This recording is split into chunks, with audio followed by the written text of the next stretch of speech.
Is it possible to clear UPSC preliminary exam without coaching? Yes, it's possible. So ಬಹಳ ಜನರ ಒಂದು question ಇದು, UPSC ಒಂದು preliminary ಪರೀಕ್ಷೆ ಆಗಿರ್ಬೋದು, ಮೇನ್ಸ್ ಆಗಿರ್ಬೋದು, ವಿದೌಟ್ ಕೋಚಿಂಗ್ ಕ್ಲಿಯರ್ ಮಾಡಬಹುದೇನಾ? Is it possible? Then how? Again another question will arise, how? So ಇವತ್ತ ನಿಮ್ಮ ಕ್ವಶನ್ಗಳಿಗೆ ಆನ್ಸರ್ ಈ ವಿಡಿಯೋ ಒಳಗೆ ಸಿಗ್ತದ. ನನ್ನ ವಿಡಿಯೋಸ್ ನಿಮ್ಗೆ ಇಷ್ಟ ಆಗತ್ತಿದ್ರೆ ದಯವಿಟ್ಟು ಚಾನಲ್ಗೆ ಸಬ್ಸ್ಕ್ರೈಬ್ ಆಗ್ರಿ ಮತ್ತೆ ಸಪೋರ್ಟ್ ಮಾಡ್ರಿ. ಬಹಳ ವಿದ್ಯಾರ್ಥಿಗಳಿಗೆ ಒಂದು ಕೋಚಿಂಗ್ ಜಾಯಿನ್ ಆಗ್ಲಿಕ್ಕೆ ಆಗಂಗಿಲ್ಲ. ಫಿನಾನ್ಸಿಯಲ್ ಒಂದು ಸ್ಟೇಟಸ್ ಏನಿರ್ತದಲ್ಲ ಎಲ್ಲಾರ್ದು ಸೇಮ್ ಇರಂಗಿಲ್ಲ. ಸೊ ಹಿಂಗಾಗಿ ಬಹಳ ವಿದ್ಯಾರ್ಥಿಗಳಿಗೆ ಒಂದು ಕೋಚಿಂಗ್ ಜಾಯಿನ್ ಆಗಕ ಆಗಂಗಿಲ್ಲ. ಸೊ ಇವಾಗ ನಿಮಗೆ ಜಾಯಿನ್ ಆಗಕ್ ಆಗ್ತೈತಿ ಅನ್ನೋವಂತ ವಿದ್ಯಾರ್ಥಿಗಳಿದ್ರೆ yes you can join. But ಯಾರಿಗೆ ಆಗಂಗಿಲ್ಲಲ್ಲ ಅವ್ರು ಕೊರ್ಗೋದ್ ಯಾಕ? ಬೇರೆ ಸೊಲ್ಯೂಷನ್ ಕೂಡ ನೀವು ಹುಡುಕ್ಬೇಕಲ್ಲ. ಈಗ ಬಹಳ ವಿದ್ಯಾರ್ಥಿಗಳಿಗೆ ಯಾವಾಗ ಈ ಒಂದು ಜರ್ನಿ ಟಫ್ ಅನಿಸ್ತೈತಿ ಅಥವಾ ಈ ಜರ್ನಿ ಕಷ್ಟ ಅನ್ಸಕ್ ಸ್ಟಾರ್ಟ್ ಆಗ್ತೈತ್ಲಾ, ಅವಾಗ ಸಡನ್ ಆಗಿ ಒಂದು ಥಾಟ್ ಬರ್ತದ ಮೈಂಡ್ ಒಳಗೆ, ಏನಂದ್ರೆ ನನಗ್ ಕೋಚಿಂಗ್ ಹೋಗಕ್ ಆಗತ್ತಿಲ್ಲ, ಅದಕ್ಕ ನನಗ ಏನು ಅರ್ಥ ಆಗ್ವಲ್ತು, ಈ ತರ ಒಂದಷ್ಟು ಥಾಟ್ಸ್ ಬರೋದು ಇಟ್ಸ್ ಕ್ವೈಟ್ ಕಾಮನ್ ಆಲ್ಸೋ. ಈ ತರ ಒಂದಷ್ಟು ಸಿಚುವೇಶನ್ ಪ್ರತಿಯೊಬ್ರು ಯಾರೆಲ್ಲ ಪ್ರಿಪರೇಷನ್ ಮಾಡ್ತಿರ್ತೀರಿ, ಕೋಚಿಂಗ್ ಹೋಗಕ್ ಆಗ್ತಿರಂಗಿಲ್ಲಲ್ಲ, ಅವಾಗ ನಿಮ್ಮೊಂದು ಫ್ರಸ್ಟ್ರೇಷನ್, ನಿಮ್ಮ ಒಂದು ಸ್ಟ್ರೆಸ್, ಈ ತರದ ಒಂದಷ್ಟು ಕ್ವಶನ್ಗಳು ನಿಮ್ ಮೈಂಡ್ ಒಳಗೆ ಅರೈಸ್ ಆಗ್ಲಿಕ್ಕೆ ಕಾರಣ ಆಗ್ತಾವ. Coaching is helpful, useful. So ನಾ ಇವತ್ತಿನ ವಿಡಿಯೋ ಒಳಗ ಕೋಚಿಂಗ್ ಜಾಯಿನ್ ಆಗ್ಲೇಬೇಡಿ, ಕೋಚಿಂಗ್ ಪೂರ್ತಿ ಯೂಸ್ಲೆಸ್ ಈ ತರ ಏನು ಹೇಳಾಕತ್ತಿಲ್ಲ. ವಿದೌಟ್ ಕೋಚಿಂಗ್ UPSC ಒಂದು ಪಾಸಿಬಲ್ ಐತೆನಾ? Yes, 100% without coaching you can clear UPSC prelims, mains as well as interview. So ಇದು ಪಾಸಿಬಲ್ ಅಂತೂ ಐತಿ 100%. Without coaching anybody can clear UPSC with hard work, dedication and discipline. So UPSC ಇಲ್ಲಿ ನೋಡೋದೇನಂದ್ರೆ first need to fulfil all it's needs. UPSC ಒಂದು demands ಆಗಿರ್ಬೋದು, UPSC ಒಂದು needs ಏನದಾವಲ್ಲ ಅದನ್ನ ನೀವು ಫುಲ್ಫಿಲ್ ಮಾಡಬೇಕು. ಅಂಡ್ ಒಂದು UPSC ಪರೀಕ್ಷೆನ ಕ್ಲಿಯರ್ ಮಾಡ್ತಾರಂದಾಗ ವಿದ್ಯಾರ್ಥಿಗಳ ಒಂದು ಹಾರ್ಡ್ ವರ್ಕ್ ಏನೈತ್ಲಾ, ವಿದ್ಯಾರ್ಥಿಗಳ ಪರಿಶ್ರಮ, ಹಾರ್ಡ್ ವರ್ಕು, ಡಿಸಿಪ್ಲಿನು, ಅವ್ರ ಒಂದು ಮೋಟಿವೇಶನ್, ಈ ಒಂದು ಜರ್ನಿ ಒಳಗೆ ಮೋಟಿವೇಶನ್ ಭಾಳ ಬೇಕಾಗ್ತದ. ಅದರ ಜೊತೆಗೆ ಕನ್ಸಿಸ್ಟೆನ್ಸಿ, ನಿರಂತರತೆಯಿಂದ ಒಂದು ಪ್ರಿಪ್ರೇಷನ್ ಮಾಡಿ ಒಂದು ಹಾರ್ಡ್ ವರ್ಕ್ ನ ಮಾಡ್ತಾರಲ್ಲ ಅದು ಇಂಪಾರ್ಟೆಂಟ್ ಅದ ಹೊರತು ಕೋಚಿಂಗ್ ಇಂದಾನೇ ಕ್ಲಿಯರ್ ಆಗ್ತದ ಅನ್ನೋದು 100% ತಪ್ಪು. So without coaching also one can clear UPSC prelims, mains and interview. It's clear. Now the question will arise, how? Okay, ಇವಾಗ ಹಂಗಾದ್ರೆ ಕ್ಲಿಯರ್ ಆಗ್ತೈತೆ ಅಂದಾಗ ಹೆಂಗೆ, ಯಾವ ತರ ಒಂದು ಸ್ಟ್ರಾಟಜಿ ಇರಬೇಕು, ಯಾವ ತರ ಪ್ರಿಪ್ರೇಷನ್ ನ ಮಾಡಬೇಕು ವಿದೌಟ್ ಕೋಚಿಂಗ್ ಒಂದು ಪ್ರಿಪ್ರೇಷನ್ ಮಾಡ್ಬೇಕಂದಾಗ ಫಸ್ಟ್ ಪಾಯಿಂಟ್ ನ ಅರ್ಥ ಮಾಡ್ಕೊಳ್ರಿ. ಕೋಚಿಂಗ್ ಜಾಯಿನ್ ಆಗೋದ್ರಿಂದ ಏನೆಲ್ಲ ಬೆನಿಫಿಟ್ಸ್ ಸಿಗ್ತಾವ್. The first thing is structured way of approach. So ಒಂದು ಸ್ಟ್ರಕ್ಚರ್ಡ್ ವೇ ಒಳಗ ಸಬ್ಜೆಕ್ಟ್ ನ ಯಾವ ತರ ಅಪ್ರೋಚ್ ಮಾಡಬೇಕು, ಯಾವ ಸಬ್ಜೆಕ್ಟ್ ಇಂಪಾರ್ಟೆಂಟು, ಯಾವ ಟಾಪಿಕ್ಸ್ ಇಂದ ಕ್ವಶನ್ಸ್ಗಳು ಬರ್ತಾವು, ಯಾವ ತರ ಓದ್ಬೇಕು ಅನ್ನೋ ಒಂದು ಇನ್ಫಾರ್ಮೇಶನ್ ಅಂಡ್ ನೋಟ್ಸ್ಗಳಾಗಿರ್ಬೋದು, ಕ್ಲಾಸಸ್ಗಳಾಗಿರ್ಬೋದು, ಕಾನ್ಸೆಪ್ಟ್ ಕ್ಲಿಯರ್ ಆಗ್ತಾವ ಕ್ಲಾಸ್ ಒಳಗ. ಸೊ ಇಷ್ಟೆಲ್ಲ ಪಾಯಿಂಟ್ಸ್ಗಳು ನಿಮಗೆ ಕೋಚಿಂಗ್ ಇಂದ ಸಿಗ್ತಾವ. ಇವಾಗ ನೀವು ಕೋಚಿಂಗ್ ಜಾಯಿನ್ ಆಗತ್ತಿಲ್ಲ. ಸೊ ಆನೆಸ್ಟ್ ಆಗಿ ಹೇಳ್ರಿ, ನಿಮ್ಗೆ ಈ ಒಂದು ಇನ್ಫಾರ್ಮೇಶನ್ಗಳು ಕೋಚಿಂಗ್ ಹೋಗದೆ ಸಿಗಾತಿಲ್ಲೇನಾ ಅಂತ ಹೇಳಿ. ಯಾಕಂದ್ರೆ ನನ್ನ ಚಾನಲ್ ಒಳಗ ನೀವೇನಾರ ಒಂದು ಸಲ ಚೆಕ್ ಮಾಡಿದ್ರಿ ಅಂದ್ರೆ 800+ ವಿಡಿಯೋಸ್ ಅದಾವ. ಯಾವೆಲ್ಲ ಇಂಪಾರ್ಟೆಂಟ್ ಟಾಪಿಕ್ಸ್ ಆಗಿರ್ಬೋದು, ಯಾವ ತರ ಅಪ್ರೋಚ್ ಮಾಡಬೇಕು, ಪ್ರತಿಯೊಂದು ವಿಷಯಗಳು ನನ್ನ ಚಾನಲ್ ಒಳಗೂ ಅದಾವ. ಅಂಡ್ ಇನ್ನೂ ಒಳ್ಳೆ ಚಾನಲ್ಗಳು ಕೂಡ ಅದಾವ, ಅಲ್ಲಿಂದ ಕೂಡ ಇನ್ಫಾರ್ಮೇಶನ್ ಸಿಗ್ಬೋದು. ಸೊ ಇನ್ಫಾರ್ಮೇಶನ್ ಗಳ ಕೊರತೆ ನಿಮಗಿಲ್ಲ. ಮೊದಲಿದ ವಿದ್ಯಾರ್ಥಿಗಳಿಗೆ ಕಂಪೇರ್ ಮಾಡಿದಾಗ ಇವಾಗ ನಿಮ್ಗೆ ಯಾವುದೇ ರೀತಿ ಇನ್ಫಾರ್ಮೇಶನ್ ಗಳಾಗಿರ್ಬೋದು, ರಿಸೋರ್ಸಸ್ ಗಳ ಕೊರತೆ ಅತಿಯಾಗಿ ಇಲ್ಲ. ಸೊ ಹಿಂಗಾಗಿ ಕೊರ್ಗೋದ್ ಯಾಕ? ಎಸ್, ಕೋಚಿಂಗ್ ಜಾಯಿನ್ ಆಗತ್ತಿಲ್ಲ, ಈ ಸಿಚುವೇಶನ್ ಸರಿ ಇಲ್ಲ, ಆಗಕ್ ಆಗುದಿಲ್ಲ ಅಂತ ಗೊತ್ತಾದಾಗ ಅದನ್ನ ಅಕ್ಸೆಪ್ಟ್ ಮಾಡ್ಕೊಳ್ರಿ. ಅದನ್ನ 100% ಇಲ್ಲ, ನನಗೆ ಕೋಚಿಂಗ್ ಹೋಗಾಕ ಸಿಚುವೇಶನ್ ಸರಿ ಇಲ್ಲ, ಸೊ ನಾವು ಹೋಗಾತಿಲ್ಲ, ಅದನ್ನ ಫಸ್ಟ್ ಅಕ್ಸೆಪ್ಟ್ ಮಾಡ್ಕೊಳ್ರಿ. ಅದನ್ನ ರೀಸನ್ ಕೊಡ್ಬೇಡ್ರಿ ನಿಮ್ ಫೇಲ್ಯೂರ್ಗೆ. ಎಲ್ಲೋ ಒಂದ್ ಕಡೆ ಫೇಲ್ ಆದ್ರಿ ಅಥವಾ ಅರ್ಥ ಆಗತ್ತಿಲ್ಲ ಟಾಪಿಕ್ ಅಂದಾಗ ಪ್ರತಿ ಸಲ ನಾ ಕೋಚಿಂಗ್ ಹೊಂಟಿಲ್ಲ, ಅದಕ್ಕ ನಂದು ಆಗತ್ತಿಲ್ಲ ಅನ್ನೋ ಒಂದು ಸ್ಟ್ರೆಸ್ಸು, ಫ್ರಸ್ಟ್ರೇಷನ್ ಬೇಡ. ಸೊ ಫಸ್ಟ್ ಒಂದು ವಿಷಯಗಳನ್ನ, ಒಂದು ಏನು ಸಿಚುವೇಶನ್ ಇರ್ತೈತಿಲ್ಲ ಅದನ್ನ ನೀವು ಅರ್ಥ ಮಾಡ್ಕೋಬೇಕು ಅಂಡ್ ಅಕ್ಸೆಪ್ಟ್ ಮಾಡ್ಕೋಬೇಕು. ನೀವು ಯಾವ ವಿಷಯದೊಳಗೆ ನಾ ವೀಕ್ ಅದೀನಿ, ಅಕ್ಸೆಪ್ಟ್ ಇಟ್. ಬಿಕಾಸ್ ನೀವು ಯಾವಾಗ ಅಕ್ಸೆಪ್ಟ್ ಮಾಡ್ತಿರಲ್ಲ ಅವಾಗ then only you can work on it, otherwise you can not work on it. So first weakness ಏನದ, ಸಮಸ್ಯೆಗಳೇನದವು ಅದನ್ನ ಅಕ್ಸೆಪ್ಟ್ ಮಾಡ್ಕೊಳ್ರಿ, ಆಮೇಲೆ ಅದ್ರ ಮೇಲೆ ವರ್ಕ್ ಮಾಡಬಹುದು. ಓಕೆ, ಇವಾಗ ಕೋಚಿಂಗ್ ಜಾಯಿನ್ ಆಗಕ ಆಗತ್ತಿಲ್ಲ. ಸೊ ಆ ತರದ ಕ್ಯಾಂಡಿಡೇಟ್ಸ್ಗಳು ಯಾವ ತರ ಒಂದು ಅಪ್ರೋಚ್ ನ ಮಾಡಬಹುದು ಅಂತ ನೋಡೋದಾದ್ರ ಫಸ್ಟ್ ಈಸ್ PYQ ಡೌನ್ಲೋಡ್ ಮಾಡ್ಕೊಳ್ಳಿ. ಕೋಚಿಂಗ್ಗೆ ಹೋಗ್ಬೇಕಾ, ಜಸ್ಟ್ ಒಂದು ಗೂಗಲ್ ಒಳಗ ಜಸ್ಟ್ ಒಂದು ಟಿಪ್ ನೀವು ಒಂದು just UPSC previous year question paper download ಅಂತ ಹಾಕಿದ್ರಿ ಅಂತಂದ್ರೆ ಸೆಗ್ರಿಗೇಟ್ ಆಗಿ ವಿವಿಧ ಒಂದು ಕೋಚಿಂಗ್ ಇನ್ಸ್ಟಿಟ್ಯೂಟ್ ಒಂದಷ್ಟು ಕ್ವಶನ್ ಪೇಪರ್ಸ್ ಗಳು ಕೂಡ ನಿಮ್ ಮುಂದ್ ಬರ್ತಾವ.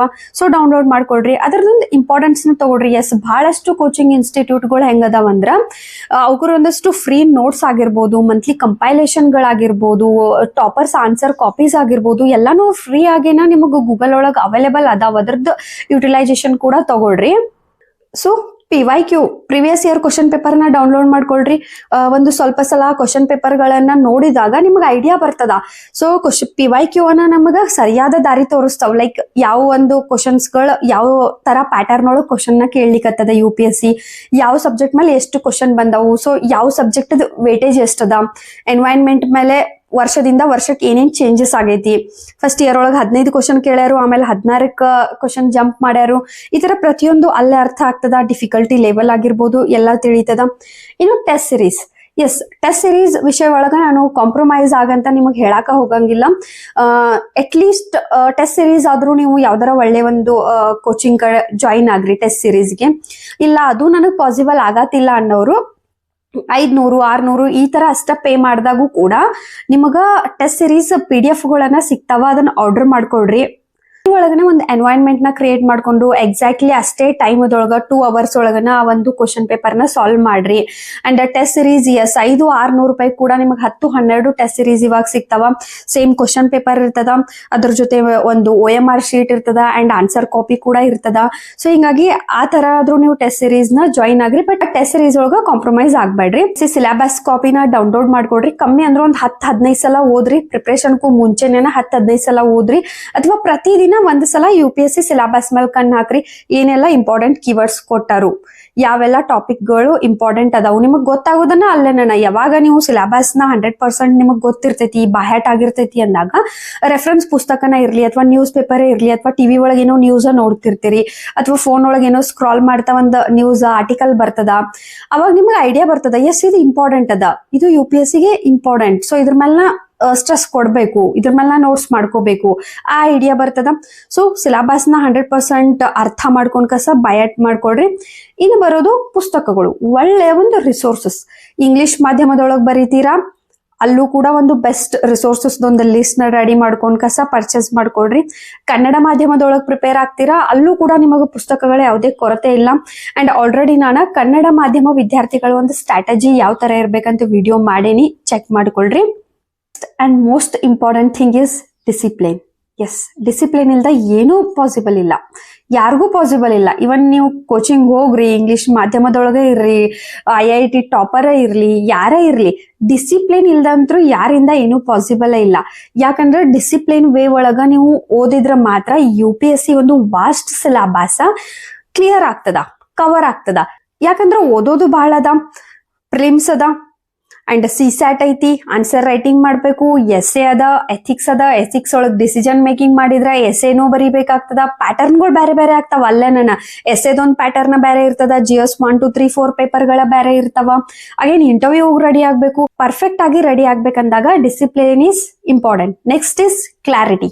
S, clarity of thoughts and clarity in all segments.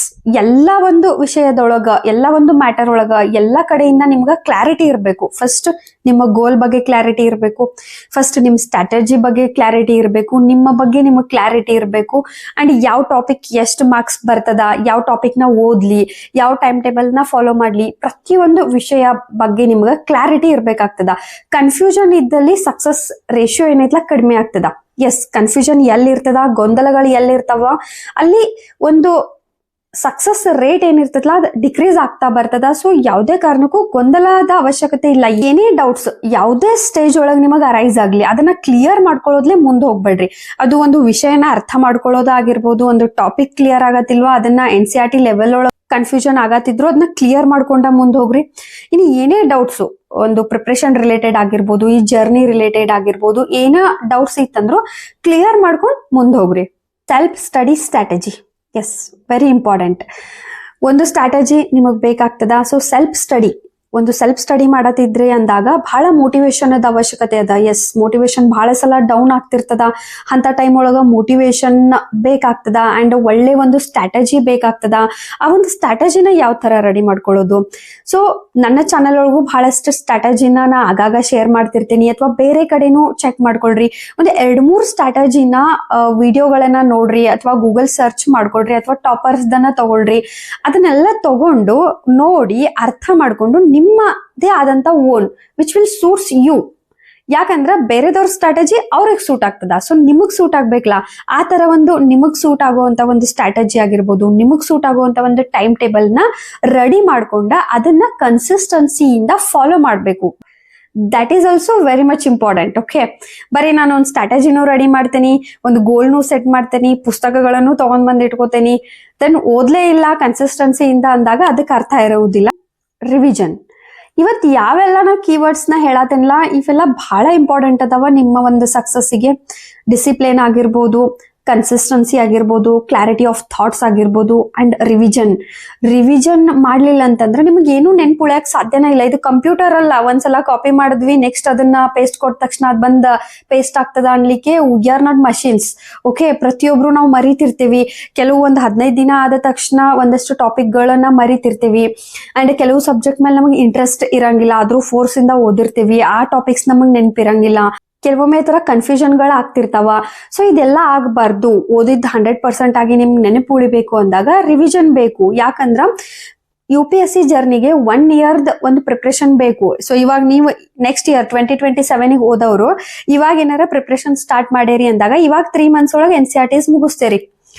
Around May ವರೆಗೂ NCERTs ಮುಗಿಸ್ತೇರಿ ಅಂದಾಗ ನೆಕ್ಸ್ಟ್ ಇಯರ್ ಮೇ ವರೆಗೂ ನಿಮ್ಗೆ NCERTs ಒಳಗೆ ಓದಿದ್ದೆಲ್ಲ ನೆನ್ಪು ಉಳಿಯಂಗಿಲ್ಲ, ಅಥವಾ ರೆಫರೆನ್ಸ್ ಪುಸ್ತಕಗಳೊಳಗೆ ಓದಿದ್ದು ನೆನ್ಪು ಉಳಿಯಂಗಿಲ್ಲ. ಸೊ ಅದಕ್ಕೆ revision, weekly revision, monthly revision, ಮತ್ತೆ ಪ್ರತಿದಿನ ಅವತ್ತ ನೈಟ್ ಪೂರ್ತಿ ದಿನ ಏನ್ ಓದಿರ್ತೀರಿ ಅದ್ರದ್ದೊಂದು ಕ್ವಿಕ್ ರಿವಿಷನ್ ತಗೊಳ್ರಿ. ಎವ್ರಿ ಸಂಡೇ ಡಿವೋಟ್ ಮಾಡ್ರಿ ರಿವಿಷನ್ ಸಲುವಾಗಿ. ಎವ್ರಿ ಮಂತ್ 2 days 3 days ಈ ತರ ರಿವಿಷನ್ ಇಡ್ರಿ. ಈ ತರ ರಿವಿಷನ್ ಮಾಡ್ತಾ ಹೋಗ್ಬೇಕಾಗ್ತದ. ಆನ್ಸರ್ ರೈಟಿಂಗ್, ಸೊ ನಾ ಪ್ರತಿಯೊಂದು ಕೋಚಿಂಗ್ ಇಲ್ಲದೆ ವಿದ್ಯಾರ್ಥಿಗಳಿಗೆ ಯಾವೆಲ್ಲ ವಿಷಯದೊಳಗ ಕಷ್ಟ ಆಗ್ತೈತೆ ಅನ್ನೋದ್ರ ಬಗ್ಗೆ ನಿಮ್ಗ ಕ್ಲಾರಿಟಿ ಕೊಡಾಕತ್ತೇನಿ. ಆನ್ಸರ್ ರೈಟಿಂಗ್ ಟಫ್ ಅನ್ಸ್ತದ, ಯಾಕಂದ್ರೆ ನಿಮಗೆ ಹೇಳ್ಕೊಡೋರು ಯಾರಿಲ್ಲ ಇಲ್ಲಿ. ಆನ್ಸರ್ ರೈಟಿಂಗ್ ಹೆಂಗ್ ಮಾಡೋದು, ಸೆಲ್ಫ್ ಸ್ಟಡಿ ಮಾಡತ್ತೀರಿ, ಸೊ ಗೊತ್ತಿಲ್ಲ ಆನ್ಸರ್ ರೈಟಿಂಗ್ ಹೆಂಗ್ ಮಾಡೋದಂತ. ಸೊ ಫಸ್ಟ್ ಕೆಲಸ ಏನ್ ಮಾಡ್ತೀರಿ, ಆನ್ಸರ್ನ ಏನೊಂದು ಟಾಪಿಕ್ ನ ಕವರ್ ಮಾಡ್ತೀರಿ, ಓದ್ತಿರ್ಲಾ, ಅವಾಗ ಅದ್ರದೊಂದು ಆನ್ಸರ್ನ ಬರೀರಿ.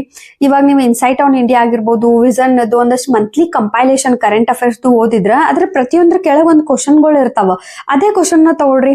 ಅಥವಾ ನೀವು ಓದಿದ ಒಂದು ಟಾಪಿಕ್ ಮ್ಯಾಗ, ಈಗ ಪಾರ್ಲಿಮೆಂಟರಿ ಸಿಸ್ಟಮ್ ಬಗ್ಗೆ ಓದಿದ್ರಿ, ಪಾರ್ಲಿಮೆಂಟರಿ ಸಿಸ್ಟಮ್ ಬಗ್ಗೆ ಒಂದು ಹೆಡ್ಲೈನ್ ಹಾಕ್ರಿ, ಅದ್ರ ಬಗ್ಗೆ ಎಷ್ಟು ನಿಮಗ್ ಸಾಧ್ಯ ಅದ ಅಷ್ಟು ಬರೀರಿ. ಒಂದು ತಿಳ್ಕೊಳ್ರಿ, ಫಸ್ಟ್ ಆನ್ಸರ್ ಯಾರ್ದು ಬೆಸ್ಟ್ ಇರಂಗಿಲ್ಲ, ಫಸ್ಟ್ ಆನ್ಸರ್ ಎಲ್ಲಾರ್ದು ವರ್ಸ್ಟ್ ಅನ್ನ ಇರ್ತದ.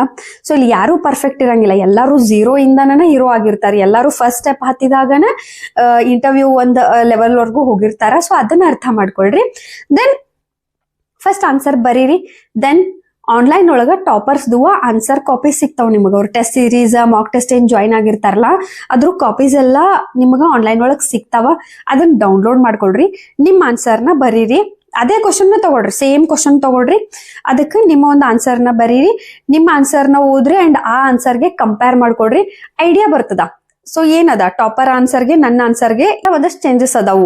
ಸೊ ಅವ್ರ ಹೆಡಿಂಗ್ ಒಳಗೆ ಏನ್ ಯೂಸ್ ಮಾಡ್ಯಾರು, ಕನ್ಕ್ಲೂಷನ್ ಯಾವ ತರ ಅದ, and body of the answer ಯಾವ ತರ ಅದ, ಪಾಯಿಂಟ್ಸ್ ಒಳಗದನು, ಬಾಡಿ ಆಫ್ ದಿ ಆನ್ಸರ್ ಯಾವ ತರ ಅದ, ಪಾಯಿಂಟ್ಸ್ ಯಾವ ತರ ಯೂಸ್ ಮಾಡಾಕತ್ತಾರ, ಯಾವ ತರ ಒಂದಷ್ಟು ಎಕನಾಮಿಕ್ ಸರ್ವೆ ಆಗಿರ್ಬೋದು, ಬಜೆಟ್ ಒಂದಷ್ಟು ಡೇಟಾಗಳನ್ನ ಅವ್ರು ಯಾವ ತರ ಯೂಸ್ ಮಾಡ್ಕೊಳ್ಲಿಕ್ಕತ್ತಾರ, ಕೇಸ್ ಸ್ಟಡೀಸ್ ನ ಅವ್ರು ಯಾವ ತರ ಸಾಲ್ವ್ ಮಾಡ್ಲಿಕ್ಕತ್ತಾರ. ಸೊ ಅದೆಲ್ಲ ನಿಮಗ್ ಗೊತ್ತಾಗ್ತದ.